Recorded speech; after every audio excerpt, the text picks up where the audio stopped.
हिंगोली जिल्ह्यातील गलांडी इथल्या माणिकराव पाटील यांनी गेल्या 2 वर्षांपासून सेंद्रिय शेती सुरू केली आहे। त्यांनी यावर्षी 5 एकरातल्या मोसंबीच्या बागेत हळद, लसूण आणि भाजीपाल्याची पिकं घेतली।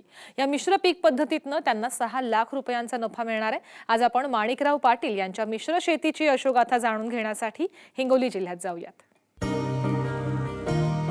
औंढा तालुक्यातील गलांडी इथल्या माणिकराव पाटील यांच्याकडे 13 एकर शेती आहे। 2004 साली त्यांनी 5 एकरात मोसंबीची लागवड केली होती। 5 एकरात 277 झाडं होती। मात्र सततच्या दुष्काळामुळे 177 झाडं वाळून गेलीत। मोसंबीची झाडं वाळल्यानंतर पाटील यांनी कृषी विभाग आणि रिलायन्स फाउंडेशनच्या अधिकाऱ्यांनी त्यांना मोसंबीच्या बागेत आंतरपीक घेण्याचा सल्ला दिला। सल्ल्यानुसार पाटील यांनी मोसंबीच्या बागेत हळद आणि भाजीपाला पिकाची लागवड केली आहे। एकूण 13 एकर जमीन आहे।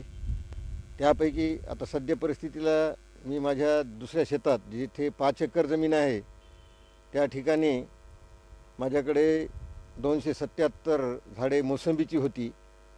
मागच्या 3 वर्षाच्या दुष्काळामध्ये त्यातली जवळपास 177 झाडं ही पाण्याअभावी वाळून गेली। आता 100 जी झाडे आहेत ती चांगलं उत्पादन त्या ठिकाणी मला ह्या ठिकाणी मिळालेलं आहे।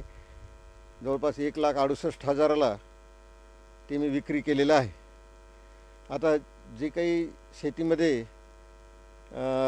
झाडं काढल्या गेल्यामुळं त्या ठिकाणी मी भाजीपाला घेत आहे। त्यामध्ये चोपडा, दोडका, कांदे, कोथिंबीर, हिरवी मिरची, आणखीन पालेभाज्यामध्ये आपला मेथी, पालक अशा प्रकारचं उत्पादन त्यामध्ये घेत आहे। रासायनिक पद्धतीत शेतीचा उत्पादन खर्च वाढत असल्यानं गेल्या 2 वर्षांपासून पाटील सेंद्रिय पद्धतीनं शेती करतायत। त्यांच्याकडे 8 जनावरं आहेत। तसंच त्यांच्याकडे गोबर गॅसही आहे। गोबर गॅसमधून निघणारी स्लरी तसंच शेणखताचा वापर शेतात करण्यात येतो। त्याचसोबत पाटील यांनी गावरान कोंबड्याही पाळल्या आहेत। या गावरान कोंबड्यांपासून मिळणारं खतही शेतीत वापरण्यात येतं। तसंच कृषी विभागानं त्यांना काही सेंद्रिय खतही दिली आहेत। तसंच रिलायन्स फाउंडेशनचं मार्गदर्शनही त्यांना मिळतंय। ती आहे ही सर्व सेंद्रिय खतावर अवलंबून आहे। मी जे पहिलं रासायनिक खते वापरत होतो त्याला मी यावेळेस बगल दिलेली आहे। मागील 2 वर्षापासून मी माझ्याकडे बायोगॅसचा टँक आहे। त्यामध्ये माझ्याकडे जनावरे आहेत, 8 जनावरं आहेत। त्याचं शेणखत त्यामध्ये टाकून मी सेंद्रिय शेती करत आहे। तसेच रिलायन्स फाउंडेशनकडून जे काही मार्गदर्शन मला रेडिओवरून आणि त्यांनी जे माझ्याकडे नंबर्स दिलेले आहेत मोबाईलचे त्यावरून मी वेळोवेळी त्यांचा सल्ला देखील रिलायन्स फाउंडेशनचा मी घेत असतो। त्याप्रमाणे कृषी विभाग देखील आमच्या इथे गोळेगाव या ठिकाणी आहे, त्यांचंसुद्धा मार्गदर्शन घेतो। आतापर्यंत माझे सर्व पिकं हे सगळं सेंद्रिय खतावरच आहेत। गलांडी या छोट्याशा गावामध्ये आम्ही भरपूर कार्यक्रम राबवले। व्हिडिओ कॉन्फरन्स झालं, ऑडिओ कॉन्फरन्स झालं आणि त्याच माध्यमातून हे जे शेतकरी आहे, पाटील शेतकरी, हे आमचं वेळोवेळी मार्गदर्शन घेतात। आणि असं मार्गदर्शन घेत असताना त्यांनी अगदी कमी क्षेत्रामध्ये विविध पिकांचं एक प्रयोग करून बघितलेला आहे, ज्यामध्ये टोमॅटो आहे, दोडका आहे, गहू आहे। आणि हे सगळं करत असताना त्यांनी रिलायन्स फाउंडेशनचा टोल फ्री नंबर आहे, रेडिओ आहे, या सर्वांची मदत घेऊन त्यांनी वेळोवेळी सल्ला हा रिलायन्सचा घेतलेला आहे। आणि या रिलायन्सच्या माध्यमातून त्यांना खूप लाभ झालेला आहे। औंढा तालुक्यात 2 सेंद्रिय शेतीचे गट केले आहेत। एक आहे औंढा तालुका आणि दुसरा आहे शिरड शहापूर। औंढा तालुक्यात औंढ्यातील 50 शेतकऱ्यांचा हा गट केला जातो। त्यांनी चांगला उत्स्फूर्त प्रतिसाद दिलेला आहे आणि त्याचे अभ्यास दौरे, शेतकरी प्रशिक्षणे आम्ही आयोजित करतो आणि जे सेंद्रिय शेतीच्या निविष्ठ आहेत आम्ही वेळोवेळी पुरवलेले आहेत। S9 कल्चर, BDN ऊर्जा, दिव्य शक्ती, ट्रायकोडर्मा अशा इतर आणि फॉस्फरस खत वगैरे पुरवलेले आहे। गेल्या वर्षी दुष्काळात मोसंबीची बाग करपल्यानंतर पाटील यांनी वाळलेली झाडं तोडलीत। बागेतील मोकळ्या जागेत त्यांनी सोयाबीन, कांदा, हळद, लसूण, मिरची, मेथी, पालक आणि गव्हाची लागवड केली आहे। मोसंबीच्या 100 झाडांपासून त्यांना 1,68,000 रुपयांचं उत्पन्न मिळालंय। तर उर्वरित मिश्र पिकातून त्यांना सुमारे 6 लाख रुपयांचं उत्पन्न मिळणार आहे। 1 लाख रुपयांचा खर्च वगळता किमान 6 लाख रुपयांचा त्यांना नफा मिळणार आहे। मोसंबीचा बाग होता, तो मी 1,68,000 रुपयाला विकला। आणि वाळलेल्या झाडाच्या जागी जवळपास माझी 1 एकर हळद आहे. बाकी सर्व भाजीपाला आहे आणि गव्हाचं उत्पन्न देखील ह्या ठिकाणी आहे. सोयाबीन मला जवळपास 40 क्विंटल सोयाबीन झालं, ते 1,20,000 रुपयाचं. कांद्याचं अपेक्षित उत्पन्न मला आहे 40 ते 45,000 रुपये. गव्हापासून मला 50-60 हजार रुपये गव्हापासून सुद्धा मिळतील. मोसंबीचे जवळपास 1,68,000ला मी मोसंबी विकलेली आहे.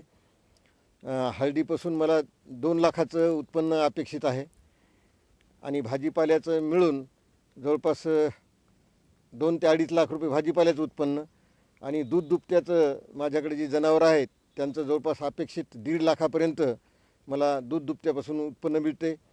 असं एकूण माझं 7 ते 7.5 लाखापर्यंत अगदी उत्पन्न मला अपेक्षित आहे आणि तेवढं निश्चितच मिळणार. मजुरी वजा जाता मजुरी जवळपास माझी 1 ते 1.25 लाखापर्यंत अंदाजे जाऊन मला 6 लाख रुपये ऐन उत्पादन ह्या वर्षी राहणार आहे. हिंगोली जिल्ह्यात सेंद्रिय शेती मोठ्या प्रमाणात वाढते, मात्र सेंद्रिय शेतमालासाठी वेगळी बाजारपेठ नसल्यानं शेतकऱ्यांना अडचण होते. त्यामुळे सरकारनं सेंद्रिय शेतमालासाठी स्वतंत्र बाजारपेठ उपलब्ध करून द्यावी अशी मागणी पाटील यांनी केली आहे. शासनाकडे एक आमची अशी मागणी आहे की आम्ही सेंद्रिय उत्पादन घेतो, सेंद्रिय खताव्यतिरिक्त रासायनिक खते कुठल्याच प्रकारची किंवा औषधी वापरत नाहीत. तर ह्या ठिकाणी शासनाने थोडं लक्ष देऊन आमच्यासाठी सेंद्रिय उत्पादनाला काहीतरी वेगळं मार्केट अवेलेबल करून द्यावं, जेणेकरून आम्हाला चांगला भाव मिळेल. नाहीतर रासायनिक खतापासून मिळणारं उत्पादन आणि आम्ही सेंद्रिय खतापासून मिळणारं उत्पादन हे मार्केटला सारख्याच प्रमाणामध्ये विकलं जातं. त्यामुळं हा सेंद्रिय शेती करणाऱ्याला एक प्रकारचा अन्यायच होतो. म्हणून सेंद्रिय खतासाठी शासनानं वेगळी मार्केट निर्माण करावं. माणिकराव पाटील यांना शेतीच्या कामात त्यांच्या कुटुंबातील सदस्यांचीही मदत मिळते. सेंद्रिय शेतीमुळे उत्पादन खर्चात बचत झाल्यानं घरातील सदस्य समाधानी आहेत. तसंच सेंद्रिय शेतीमुळे आरोग्यही चांगलं राहत असल्याचं त्यांचे कुटुंबीय सांगतात.